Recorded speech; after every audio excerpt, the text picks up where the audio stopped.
The massive doors of the Galactic Council chamber hissed open as representatives from across the galaxy filed in with grim faces. Emergency lights bathed the circular hall in red, casting long shadows on walls that had witnessed countless diplomatic victories. Today, however, the atmosphere carried only defeat. Ambassador Li Heian walked slowly to his designated seat, his black uniform simple compared to the elaborate robes and ceremonial armor worn by delegates from older civilizations.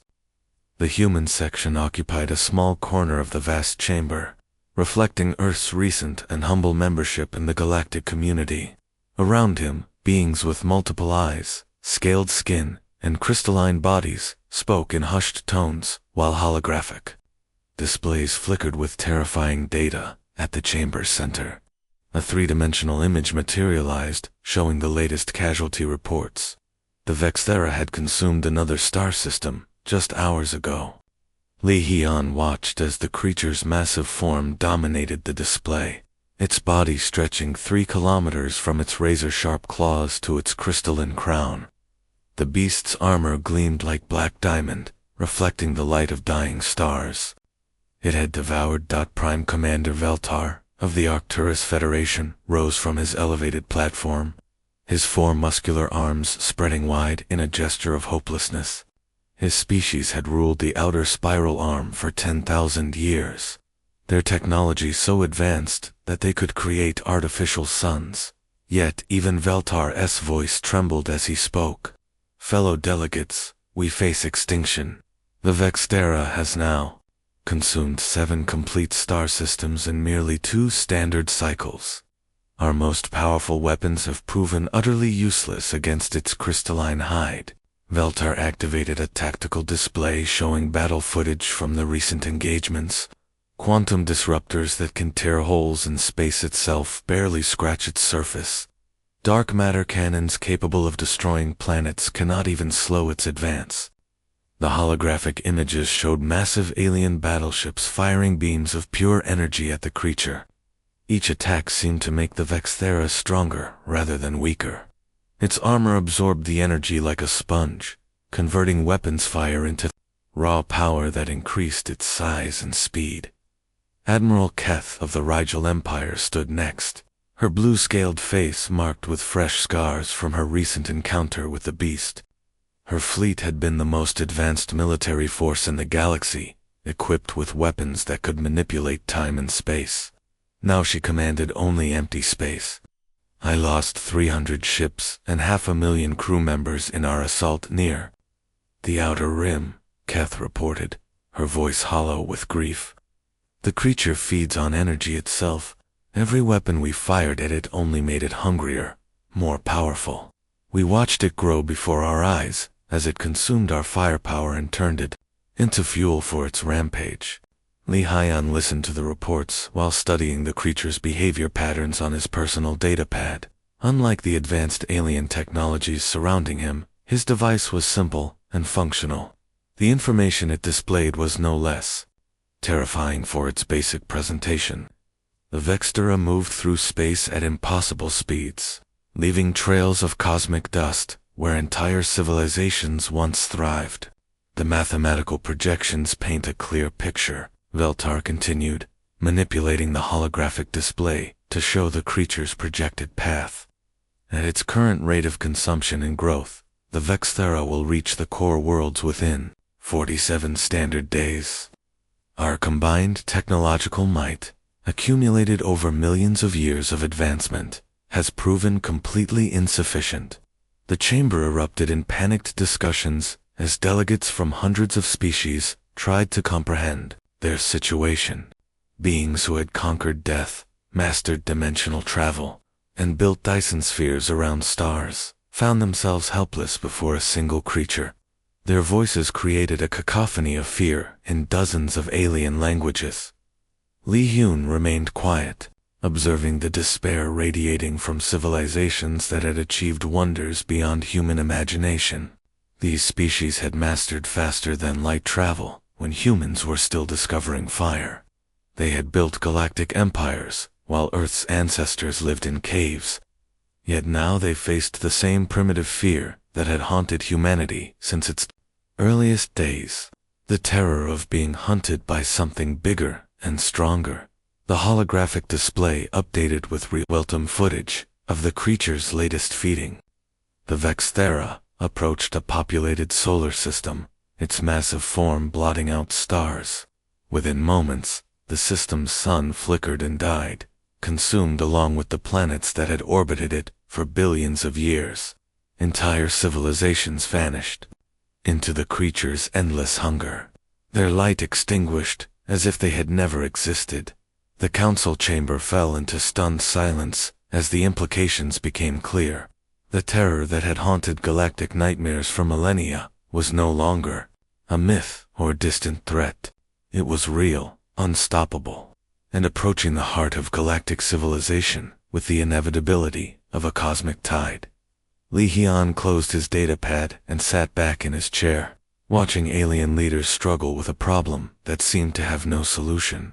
In the growing silence, he began to wonder if humanity's approach to seemingly impossible challenges might offer perspectives that advanced technology could not provide. The war room aboard the Zenthari flagship buzzed with desperate energy as hundreds of alien officers gathered around the massive holographic display. Admiral Crix stood at the center, his reptilian scales catching the blue light from the tactical projections. His species had commanded stellar navies for 50,000 years. But today, his ancient eyes held the weight of possible extinction. "We have assembled the largest fleet in galactic history," Crix announced, his voice echoing through the chamber's crystalline walls. 732 ships from 43 different civilizations. Every remaining vessel, every advanced weapon system, every piece of exotic technology we can deploy. Captain Park Jin sat in the back row with the small human delegation, feeling distinctly out of place among the towering alien commanders. His simple gray uniform looked plain beside the elaborate ceremonial armor worn by officers from older civilizations. Earth had contributed only 12 ships to the massive fleet, vessels that seemed like toys compared to the kilometer-long dreadnoughts floating outside the VIEWPORT. Dr. Kim. Yuna sat beside him, her fingers moving rapidly across her tablet as she analyzed data streams from the approaching Vexthera. Unlike the advanced holographic displays used by the alien scientists, her equipment was basic and functional. The Korean xenobiologist had joined the mission specifically to study the creature's biology. Though most alien researchers dismissed human scientific methods as primitive, the Arcturus Federation will deploy quantum disruptors along the primary attack vector. Crix continued, manipulating the holographic display to show battle formations. The Rigel Empire's remaining forces will provide dark matter cannon support. The Centauri Collective will engage their reality-warping devices to create dimensional barriers. Park Jin watched as each alien commander received their assignments with practiced military precision. These civilizations had fought countless wars across the galaxy, their weapons capable of destroying planets or bending space itself. Their technology was so advanced that humans could barely understand how it worked. "The humans will provide support, fire," Crix announced. Finally, glancing toward the Earth contingent with barely concealed dismissal. "Their primitive kinetic weapons may serve as a useful distraction while we deploy our more sophisticated systems." Soft murmurs rippled through the alien officers, their various forms of communication expressing polite but obvious doubt. Park Jin had heard similar comments throughout humanity's brief membership in the galactic community. Earth's technology was considered laughably backward by species that had mastered faster-than-light travel millions of years ago. A tall, insectoid commander from the Vega system clicked his mandibles in what Park Jin had learned was their equivalent of laughter. Nuclear weapons against a creature that feeds on energy itself. Perhaps the humans do not understand the nature of our enemy. Park Jin felt the familiar sting of being underestimated, but he had grown accustomed to such attitudes during his military career. Throughout history, humanity's greatest victories had often come from being dismissed by seemingly superior opponents. David and Goliath remained a relevant story even in the depths of space. Dr. Kim looked up from her tablet, her dark eyes bright with discovery. Captain, I have been studying the creature's behavioral patterns and armor composition. There is something very unusual in my analysis. What kind of unusual, Doctor? The crystalline structure shows specific resonance frequencies that do not match what the other species have reported. The patterns remind me of tidal formations, almost like the armor was shaped by gravitational forces similar to those found in Earth's ancient ocean systems. Park Jin leaned closer to examine her data. The readings showed wave-like patterns in the creature's armor that seemed familiar somehow. Are you saying the creature's biology is connected to oceanic forces? More specifically, the resonance frequencies match exactly with tidal harmonics, the same gravitational patterns that shaped Earth's coastlines over millions of years. It is as if the creature's armor responds to specific environmental conditions that mirror our planet's ancient seas. Around them, alien commanders continued, discussing deployment of exotic weapons, devices that could manipulate time, tear holes in reality, or create artificial black holes. Their conversations filled the air with technical terms that human science was only beginning to understand. Park Jin studied the approaching threat on his simple display screen. The Vexthera moved through space like a living nightmare, its massive form devouring everything in its path. Advanced civilizations with technology beyond human imagination had failed to stop it. Yet Dr. Kim's discovery suggested that the answer might not lie in more sophisticated weapons. Throughout human history, Park Jin said quietly, our greatest victories came not from having better technology than our enemies, but from using unexpected approaches that they never saw coming. Dr. Kim nodded, her fingers still working across her tablet. The creature has adapted to defend against energy-based attacks and exotic weapons. But what if the solution requires something much simpler, something so basic that advanced civilizations would never think to try it? The briefing continued as alien officers received their final orders. Massive ships began moving into position, their hulls bristling with weapons that defied physical laws. Earth's small fleet followed behind, their simple nuclear missiles and kinetic cannons seeming pathetic in comparison. But Park Jin wondered if humanity's apparent weakness might actually be their greatest strength against an enemy that had learned to defend against the galaxy's most advanced technologies. The space around Kepler Nebula erupted into chaos as 700 warships opened fire simultaneously. Captain Park Jin gripped his command chair as the bridge shook from nearby explosions. Watching through the viewport as the largest military engagement in galactic history unfolded before his eyes, massive Arcturus Federation battleships unleashed their quantum disruptors, tearing holes in the fabric of space itself. The weapons created swirling vortexes of nothingness that could consume entire moons. Yet when they struck the Vexthera's crystalline armor, they simply vanished like raindrops hitting an ocean. The creature continued its approach without even slowing down. Rigel forces are deploying dark matter cannons, reported Lieutenant Commander Cho Min from the weapons station.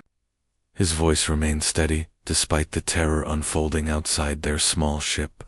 The dark matter projectiles existed between dimensions, bypassing normal physical laws to strike targets that conventional weapons could never reach. Park Jin watched as dozens of these impossible weapons fired at once, their energy signatures creating aurora-like patterns in the nebula's gas clouds. The creature absorbed every shot.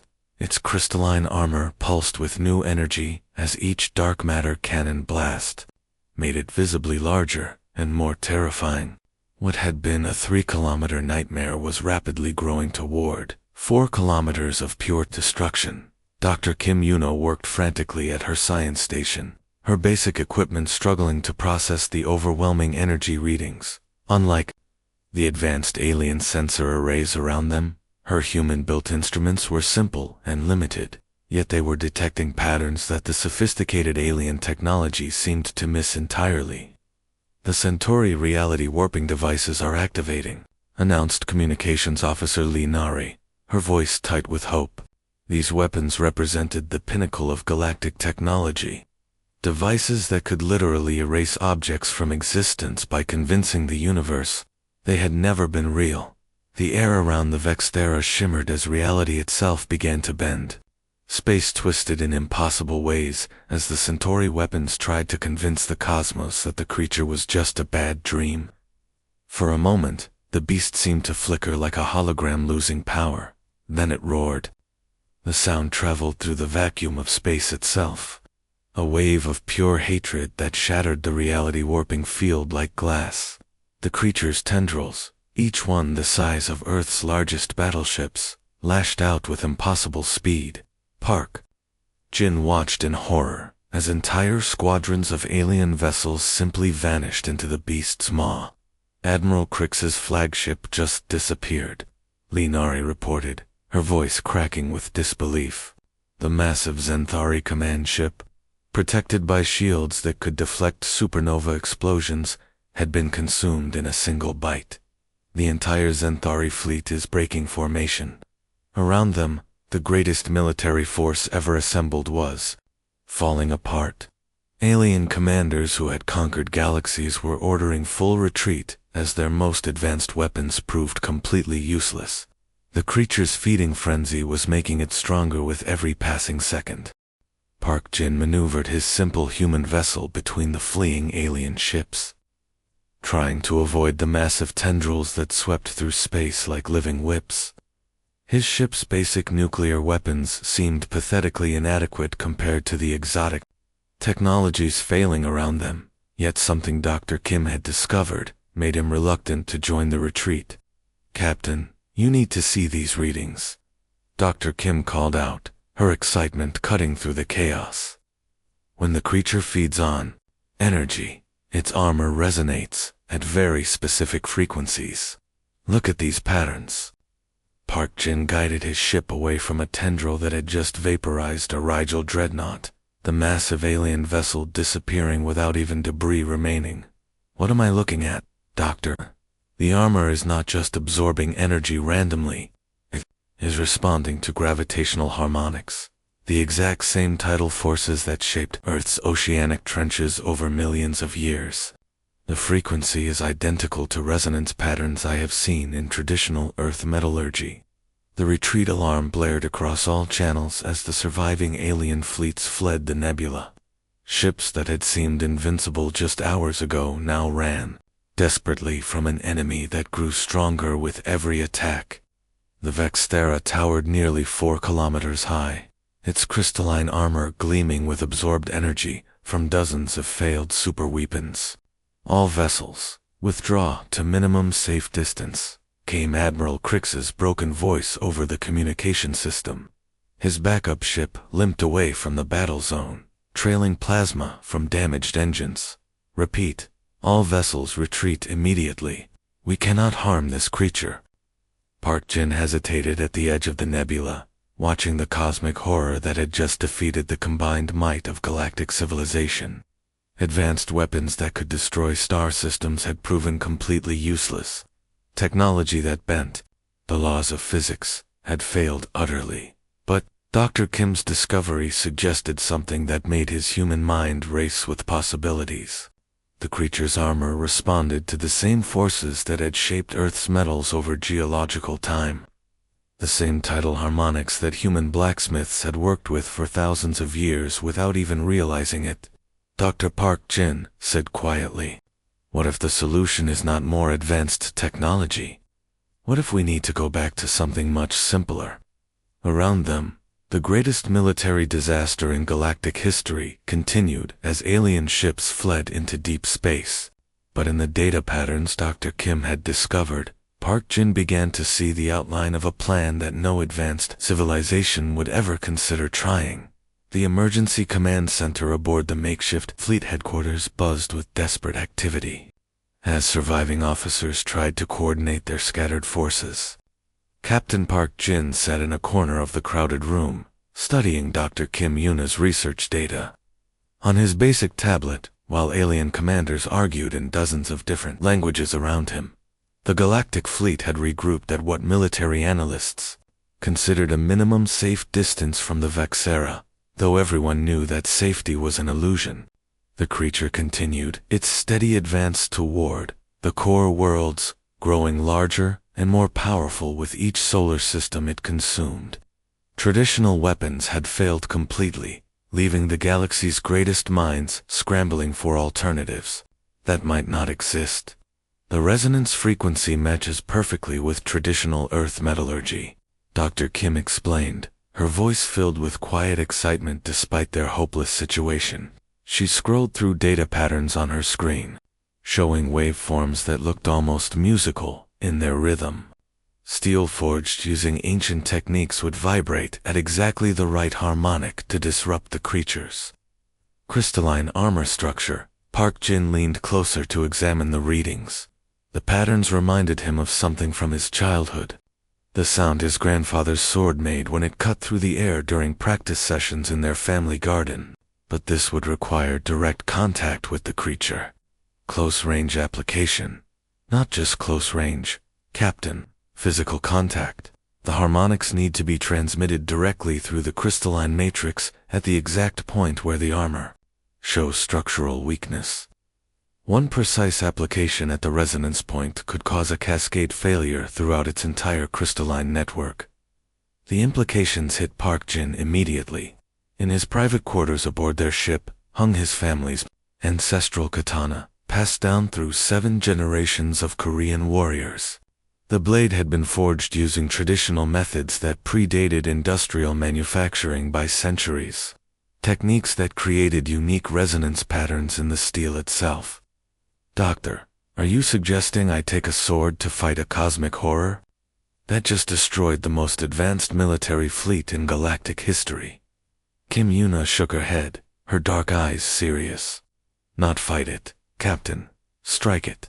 One precise cut delivered at the exact resonance point. The sword would act like a tuning fork, transmitting harmonic vibrations directly into the creature's armor. If my calculations are correct, the cascade effect should destabilize its entire crystalline structure. The plan violated every principle of modern warfare that Park Jin had learned during his military career. Advanced civilizations fought with energy weapons, exotic matter, and reality-bending technologies. The idea of using a hand-forged blade against a creature that fed on starlight seemed beyond absurd. Yet throughout human history, their greatest victories had often come from approaches that seemed impossible to more advanced enemies.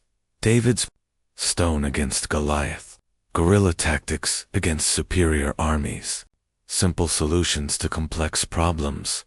Park Jin activated his communication system to contact the surviving fleet commanders.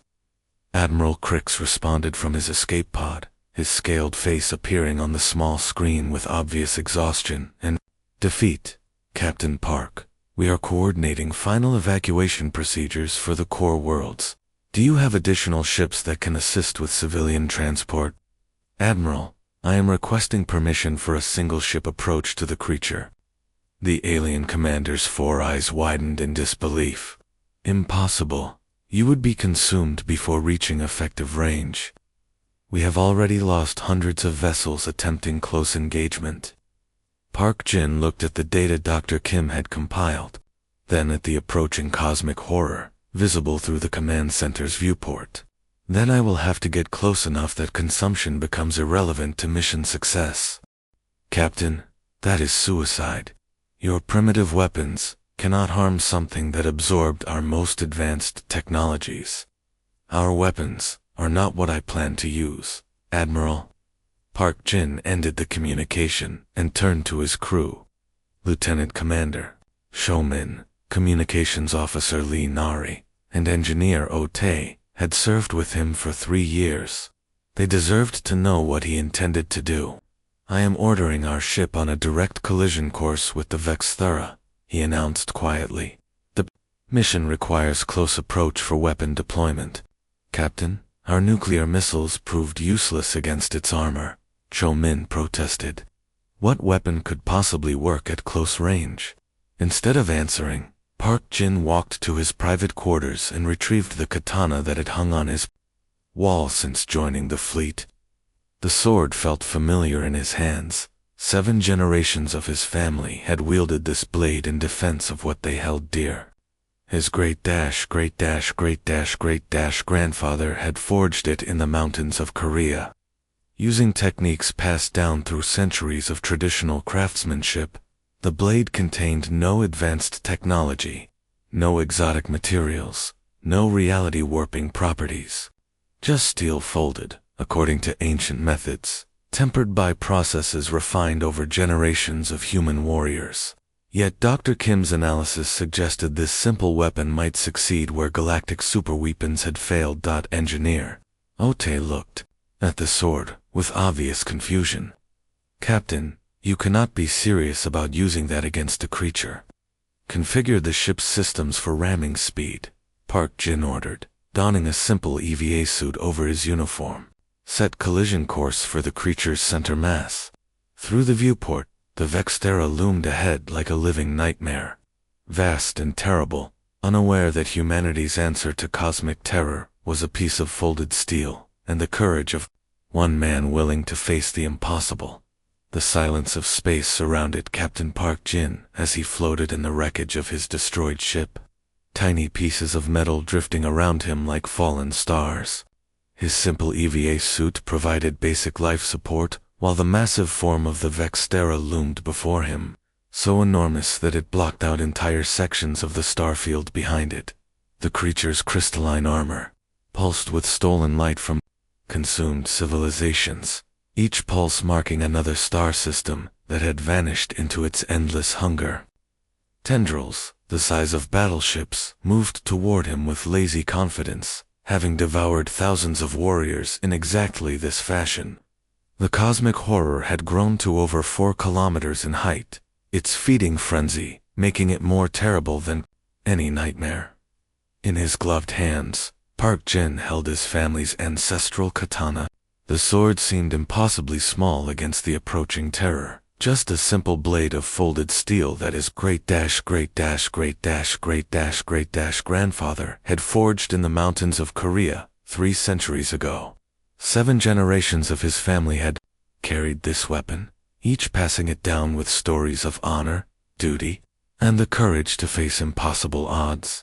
The blade contained no quantum enhancements, no exotic matter cores, no reality warping technology. Advanced alien civilizations would have laughed at its primitive construction. Just steel folded according to techniques refined over centuries of human craftsmanship, tempered by Earth's gravitational forces and shaped by hands guided by inherited wisdom passed down through generations of warriors. A massive tendril approached him, its crystalline surface reflecting the light of distant stars. Park Jin could see smaller creatures trapped within the transparent armor, the remains of alien warriors who had tried and failed to harm this cosmic predator. Their weapons and technology had been absorbed along with their lives, adding to the creature's growing power. Park Jin closed his eyes and centered himself using meditation techniques as old as the sword itself. His grandfather had taught him these methods in their family garden, explaining how warriors throughout history had found inner calm before facing death. The breathing patterns, the mental focus, the connection between mind and blade, all unchanged despite the centuries and the impossible setting of deep space. He could feel something that Dr. Kim Yuna had described in her analysis, a harmonic frequency that connected his simple weapon to Earth's ancient tidal forces. The sword vibrated slightly in his hands, responding to gravitational patterns that had shaped both ocean trenches and metal alloys across geological time. The resonance was subtle but real, like a tuning fork struck in perfect pitch. The nearest tendril was almost upon him now, its surface beginning to open like a flower made of living crystal. Inside, Park Jin could see the swirling energy that had consumed entire fleets, ready to add his life force to the creature's growing power. The Vextera had never encountered resistance it could not overcome simply by feeding. But Park Jin's strike came not from desperation or fear, but from perfect calm. He moved with fluid precision learned from countless generations of Korean swordsmen, his body following patterns practiced by his ancestors for hundreds of years. The blade found its target at the exact resonance point, where Dr. Kim's analysis had detected microscopic stress. Fractures in the creature's armor. The katana pierced through dimensions that quantum disruptors could not reach. Its harmonic frequency, disrupting the crystalline matrix that had withstood dark matter cannons and reality warping devices. The simple steel blade, vibrating at the precise frequency of Earth's ancient tidal forces, touched something fundamental in the creature's structure that advanced technology had missed entirely. The Vextera's death cry echoed across space itself, a sound of pure shock and disbelief. The cosmic horror had never felt pain before, never experienced damage that its feeding could not heal. Now, cascade failure spread through its massive form like cracks in breaking glass, the harmonic disruption traveling along every connection in its crystalline network. Park. Jin watched in amazement as the 4-kilometer nightmare began to collapse into itself. The creature's armor, which had absorbed the combined firepower of galactic civilization, crumbled like sand as the resonance frequency shattered its fundamental structure.